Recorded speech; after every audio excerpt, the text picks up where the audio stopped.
ये उचाना में सबका ध्यान क्यों चला गया भाई? आखिरी बार उचाना में कांग्रेस तभी जीती थी जब चौधरी बीरेंद्र सिंह आपके टिकट पर लड़े थे।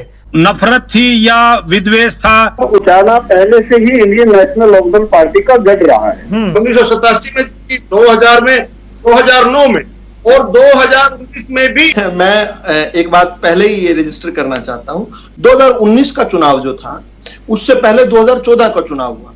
उसके बाद से पूरे देश के अंदर ये जो व्यक्तियों के गढ़ हुआ करते थे, कोई एक गढ़ हुआ करता था, वो गढ़ समाप्त हो चुके हैं। एक नए प्रकार की राजनीति इस देश की जनता ने स्वीकार कर ली है।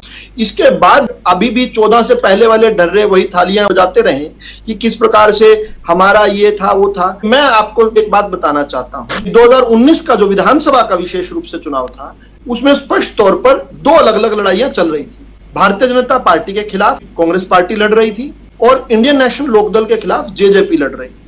दोनों लड़ाइयों में कांग्रेस को भारतीय जनता पार्टी ने ध्वस्त कर दिया और जेजेपी ने इंडियन नेशनल लोकदल को बिल्कुल मिट्टी में मिला दिया। दोनों जो जीते हुए लोग थे, दोनों ने मिलकर अपनी सरकार बनाई। तो ये बैकग्राउंड बताना जरूरी था। अगली बात ये बताना चाह रहा हूं, ये कोई 5 बार जीता हुआ, कोई 3 बार जीता हुआ, कोई 4 बार जीता हुआ, लेकिन उपमंडल का दर्जा आकर उचाना को भारतीय जनता पार्टी ने दिया 2014 में। अलेवा को तहसील बनाया तो भारतीय जनता पार्टी ने बनाया। अनाज मंडी 85 एकड़ में हमने बनाई। ये किसान की बात करते रह गए। पीडब्ल्यूडी का रेस्ट हाउस तक नहीं था वहां पर, हमने आके बनाया। बुढ़न गांव में सेंट्रल स्कूल केंद्रीय विद्यालय आकर हमने बनाया। उचाना में सर 50 बेड का हॉस्पिटल नहीं था, हमने बनाया आकर। बड़ौदा गांव के अंदर रेलवे हॉल्ट हमने आकर दिया।